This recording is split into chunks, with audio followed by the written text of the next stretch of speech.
This is episode 34 of Ethics and Culture Cast from the DeNicola Center for Ethics and Culture.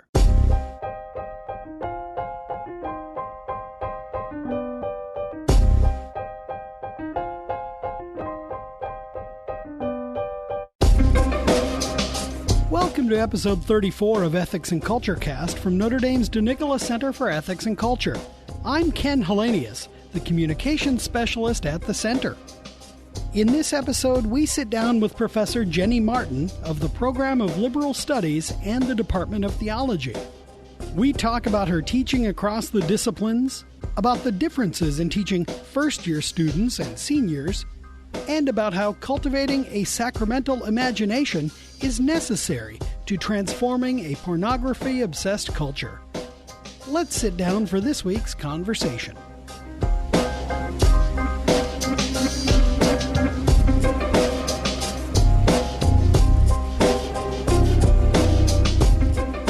Jenny Martin, thank you very much for coming to be with us today. My pleasure. Thank you.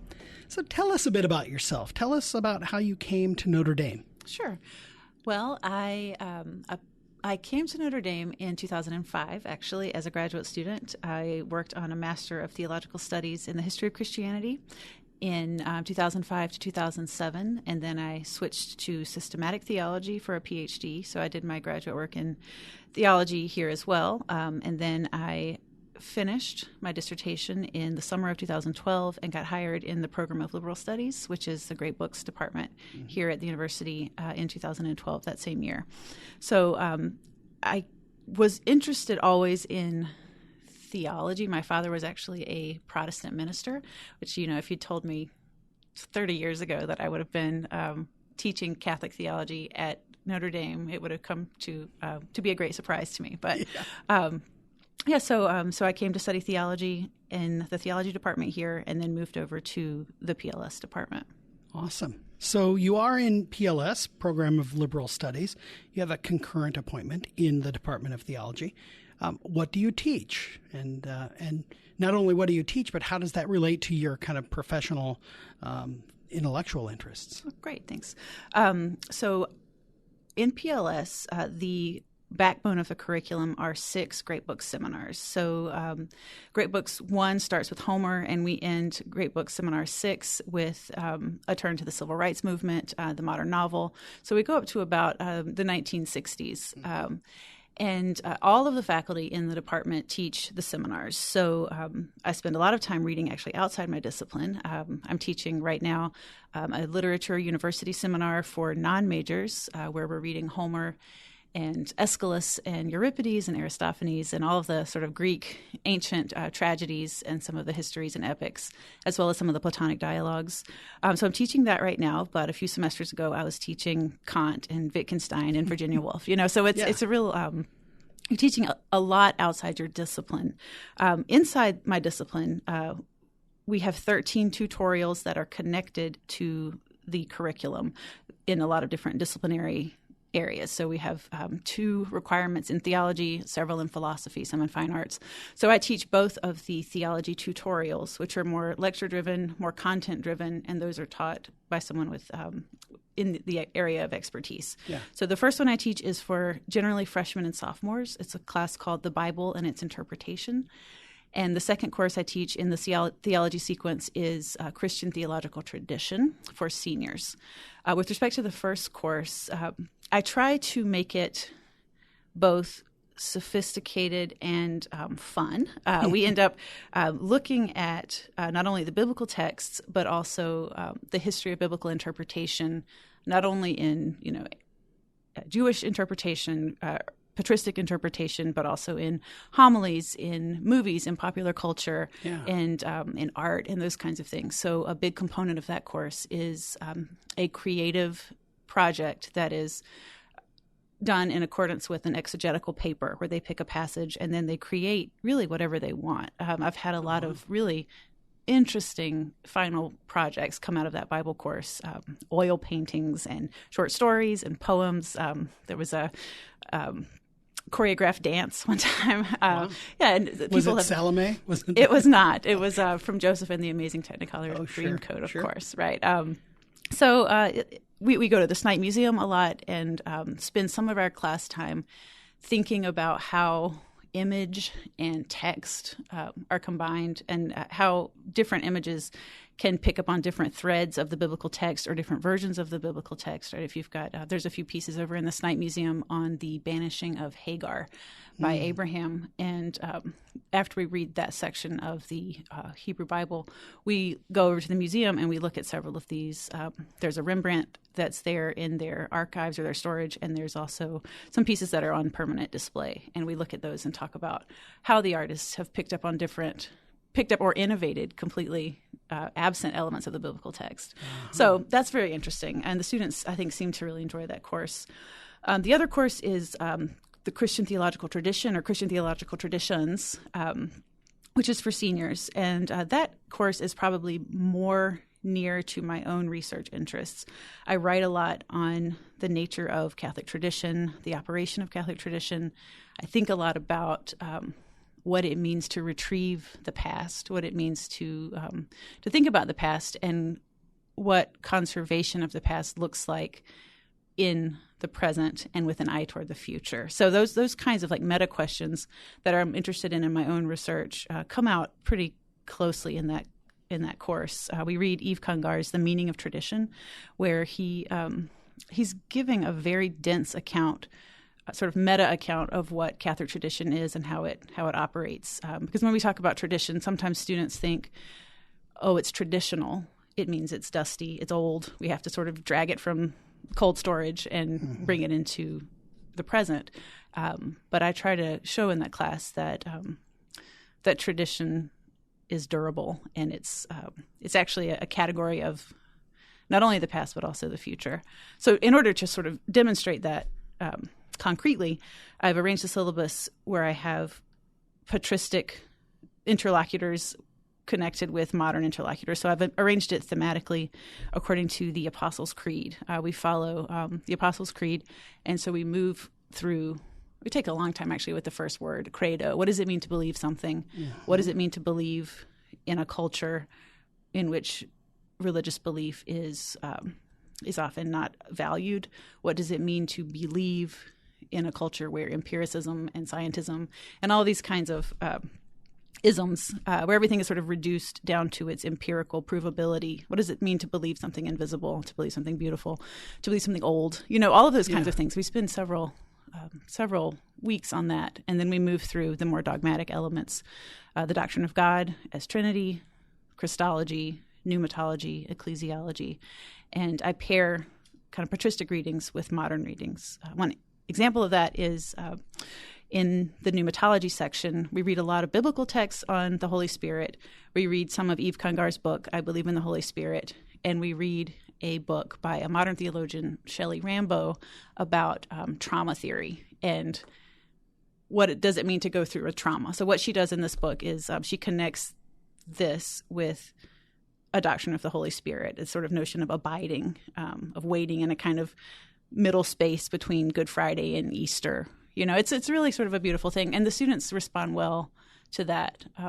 I also add, sort of selfishly, Charles Péguy's poem, The Portal of the Mystery of Hope, at the end of every version, every iteration of that course since I've taught it starting in 2012, because what that text does, it's a kind of poetic representation of what tradition is. It repeats these images without losing any of them. And it has this really beautiful image of tradition is very concretely practiced, dipping our hands into the holy water, crossing ourselves from hand to hand, he says, from fingertip to fingertip, eternal generation to eternal generation, all the ones going to Mass. It's a really beautiful, beautiful image of tradition that's very much liturgical and concrete and having to do with ordinary Christian practice, which I think is really beautiful. I hear from my students that a lot of parents get that book for Christmas every year. So anyway, so I think that is a good summary of the kinds of things I teach. Yeah. I can speak a bit more about how it connects to my own intellectual interests, but I've spoken to that a bit. Yeah. So you teach a class for freshmen, kind of first years, and then a class for seniors. Do you see growth? Yes, very much. which is a good thing. Yes, obviously. of course. Yeah, I do. I think the theological questions get more sophisticated, but I have a soft spot for the freshman version because, sometimes I have to do a bit of dismantling of preconceptions in the freshman course or freshman and sophomore course, especially actually students who have gone through Catholic schools their whole life, and they've somehow they're under the misapprehension that the Bible can be reducible to sort of one meaning or to like an immediate application. And so part of the challenge and the joy of that class is to sort of indicate through a lot of different ways, kind of explicitly but implicitly, through all these juxtaposing all these different ways of reading, that the Bible is really a very sophisticated document that does more literarily and spiritually and liturgically than it is just to give us the do's and the don'ts. Mm-hmm. So there's sometimes a reductive picture of the Bible, or students sometimes either under or overestimate their familiarity with the Bible, and it's interesting, especially in my pedagogical context, to teach the senior level course on tradition, because if we think our entire curriculum in PLS is integrated, and so everyone, by the time they come to me, they've all taken the same classes in roughly the same order. They've all read the same books. So I get them the semester that they're reading, or the semester after they've read Marx and Darwin and Hegel and Nietzsche and all of the sort of masters of suspicion, right? Mm-hmm. And so I get them after this kind of crash course in skepticism, and then have to think about how I'm teaching a senior level theology course to students who may be in different places with their own faith life. They need to see a kind of rationale for theology as an academic discipline with credibility, theology as a science in the way that Aquinas talks about that in the Summa. Mm-hmm.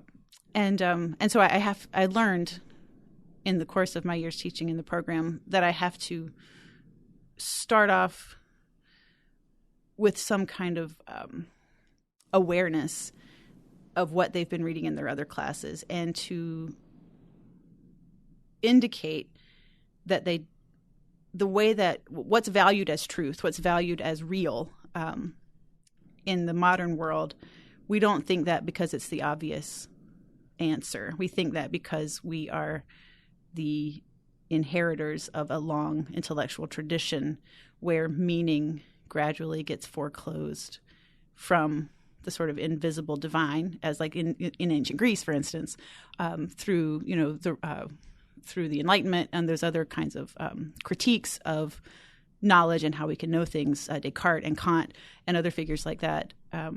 So I have to sort of make a case for seeing the invisible and entrusting oneself to meaning that can't be demonstrated in a lab. Non-scientific, right? Yeah. And so part of the way that I do that is I use Cardinal Ratzinger's book, Introduction to Christianity, which the students always tell me that's sort of the sleeper hit of the class. Everyone thinks it sounds very very cut and dry and very dull, but it's actually Ratzinger gets people in that book. He understands, and the fact that this book was written as a series of lectures given to college students at the University of Tübingen in the 1960s, that comes through because he knows his audience and he knows exactly the kinds of things that early college students are thinking about.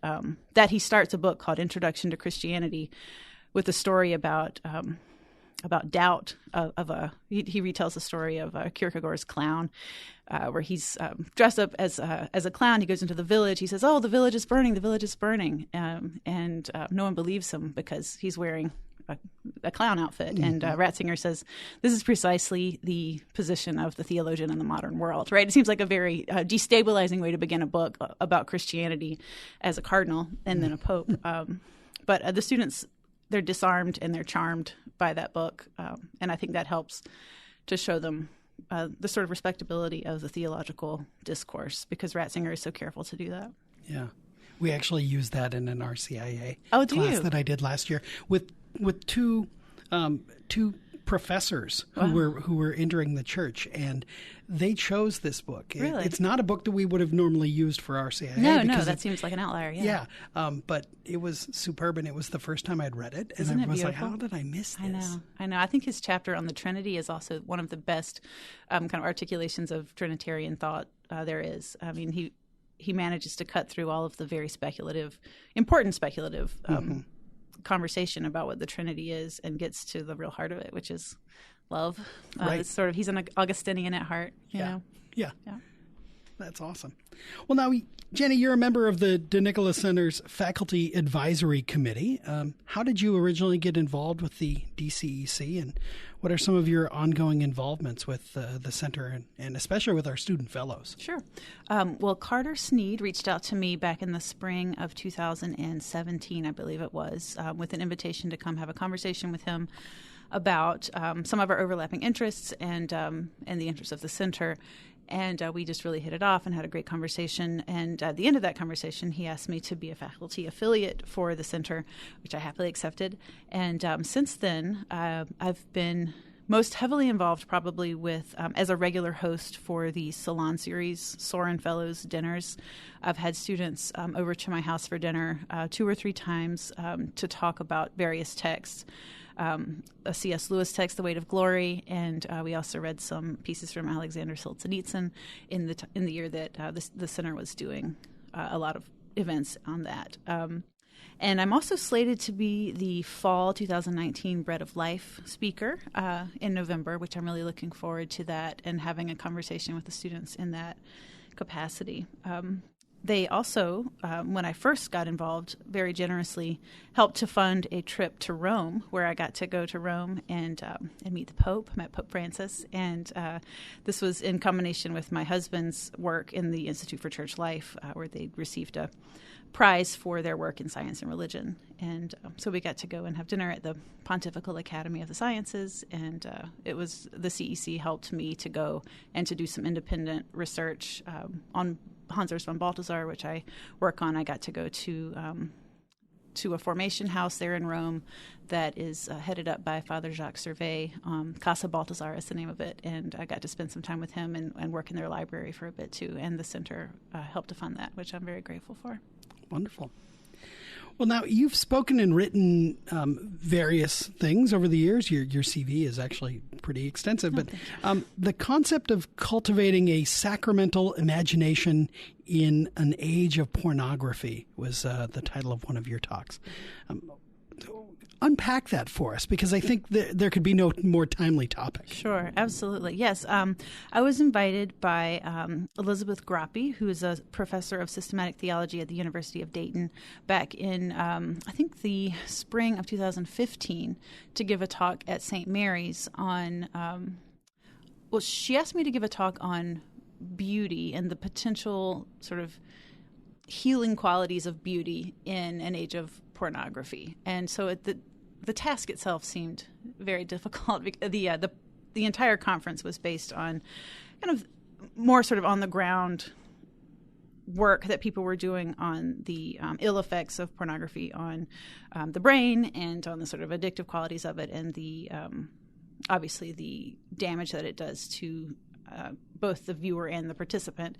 And so I was compelled by the problem, and the way that I approached it was I stepped away from kind of the sort of nitty-gritty difficulties of the concrete problem of pornography, which I think is actually a problem of public health that needs to be dealt with. And I think it's connected to, it's connected to, I think, a lot of the sexual misconduct that's been coming out both sort of in Hollywood and in sort of broader culture. So I took a more conceptual look at this issue. Elizabeth had asked me to think about beauty as a way of countering some of the harmful effects of pornography. So what I did is I was thinking about what what pornography is a subset of a reductive way of thinking about the world and thinking about anthropology. It's not only reductive, it's also highly susceptible to commodification and exploitation. And it decouples beauty from depth in certain ways. Balthasar, the Catholic figure that I work on, talks a lot about perception. And he has this phrase about if you see... I can't remember the exact phrase, but he talks about what he calls inhuman seeing, where he thinks about if you look and you just see the appearance, you're doing violence to the kind of like ontological depth of beauty, the inherent dignity of persons, all of those things. So I use this idea of inhuman seeing from Balthasar it's a kind of like conceptual act of violence that precedes actual acts of violence. And so I talk about that, and I recommend a way of refiguring the human imagination, the cultural imagination, the theological imagination, first by reconnecting beauty to ontology, beauty to being, beauty to depth. It's not merely appearance. It's not merely surface. And that, I think, natively resists a kind of profit-driven commodification of the machine that drives pornography. It's money, right? It's money at the end of the day. And then I talk a lot about Balthasar's more biblical anthropology, where you have the connection of embodiment and materiality and spirituality, where he connects the senses with the spiritual senses. I mean, so it's a very sort of whole-bodied idea of what it is to be a human person, and it's also a very relational aspect of anthropology. So, I think at the end of the day, it's not nearly enough to talk about it in conceptual terms like that. Mm-hmm. But I think, it's not a sufficient condition, but it's a necessary one to start thinking about how we value beauty, how we value sort of the exhibition value of beauty, and how we look at people and how we look at the world. To me, and not just to me, but the sacramental imagination has no competitors, right? It's to see the world as imbued with grace and meaning, and to see everybody as worthy of dignity and respect and care. And it just, are there concrete ways that we can sort of recover that way of seeing the world, where things have been so reduced to sort of being images reflected in the media, or reduced to what can make money, those kinds of things. So, it's a very difficult issue that I feel ill-equipped to deal with all the way down. But, in terms of like just thinking about how we see other people and how we see the world and how we understand what beauty is, there's, a limited kind of antidotal quality to that I think is important, even if it's not fully sufficient. Yeah. Well, what are you working on now? I happen to know that you'll be speaking at the Catholic Imagination Conference in Chicago, hosted by, which the Center is a co-sponsor of. So wonderful. So I'll be there to hear you. Oh, lovely. But what are you working on? Sure. Well, the particular work that I'm doing for that conference, which I'm very excited to be part of, it's a wonderful collection of novelists and musicians and poets and theologians, all kind of coming together to talk about the future of the Catholic literary imagination and talk about art. So what I'm doing for that is I'll be on a panel with Irish poet John Dean, and we're talking about the aesthetics of faith and doubt. That is our task. So my own presentation will deal actually with various receptions of this very well-known painting, the Hans Holbein painting, Christ Dead in the Tomb, where it's a very stark, very visceral kind of depiction of the death of Christ. So this is the one, of course, people know that Dostoevsky describes in has Prince Myshkin say, I think, someone can lose their faith looking at that.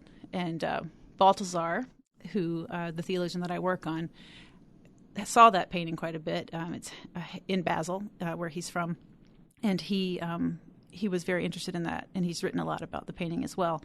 But I'm also supplementing the sort of literary and theological kind of engagement with that painting with Julia Kristeva, who is a very, she's interested in religion, but she's not religious at all. She's a sort of so-called French feminist who's working in the psychoanalytic tradition, and she's also written about that painting in ways that I find very compelling. So thinking about her notion of what she calls abjection, where subjects get kind of excluded and put outside the mainstream. She connects that with this painting, and she talks about it also in a book on melancholia and depression. So I'm kind of interested in seeing how this non-religious figure reads this painting in connection with a Swiss Catholic and a Russian novelist, right? I mean, it's very interesting to see the different responses. My main project, though, is a new book project called, tentatively called Recollecting Forwardly, a Poetics of Tradition. And in that book, I'm considering some of the understudied poetic and philosophical forebears of the Catholic ressourcement movement. I've mentioned in the talk already Charles Péguy, the poet, and I'm also working on Henri Bergson, who's the philosopher and phenomenologist who was 1859 to 1941. But a lot of these thinkers were reading Bergson. So I'm really thinking about, broadly speaking, using these figures and themes and text to illuminate sort of meta questions about tradition, about time. How does time operate? How does repetition operate? How can we conserve something without making it, without killing its vitality? How can we bring it into the present? One of the other things I'm interested in that book is how the language of metaphor or poesis seem to me to be intimately connected with the way that we talk about Catholic tradition, right? I mean, we have a lot of metaphors for how it works. Paul Claudel talks about it as, like a man walking. You have to have one foot on the ground and one foot lifted. So you're moving, but you're also grounded. Balthasar talks about it as like the flame in the Olympics that's passed from one to another. And the thing about a flame is it's living, it's dynamic. Mm-hmm. It's also in certain ways vulnerable and fragile. And so how is it? What do these metaphors do for us when we're thinking about how tradition operates? I mean, if tradition is a category that's more than just the texts and dogmas that are written down, right? If tradition also, in the most sort of metaphysical sense, most theological sense, is like Yves Congar talks about the original tradition, traditio, or handing on, is the Father's handing on of God's self to the Son, right? So it's a Trinitarian grounding of tradition. So what does it mean for the way we think about Catholic tradition that it's in this Trinitarian envelope of being as such, right? It's a very kind of interesting question to me, and to think about, what's up for revision, what's not up for revision. How can we, as concrete participants in the Catholic Church, be part of this dynamic conversation and be part of this handing on that is a reflection of sort of Trinitarian life. So that's the newest book project, and I'll be on leave in the spring, so I can spend some time working on that. So, I'm glad we got you now then. Yeah, great. Me too. Well, Jenny Martin, thank you very much for taking time to be with us. It's my pleasure. Thank you very much.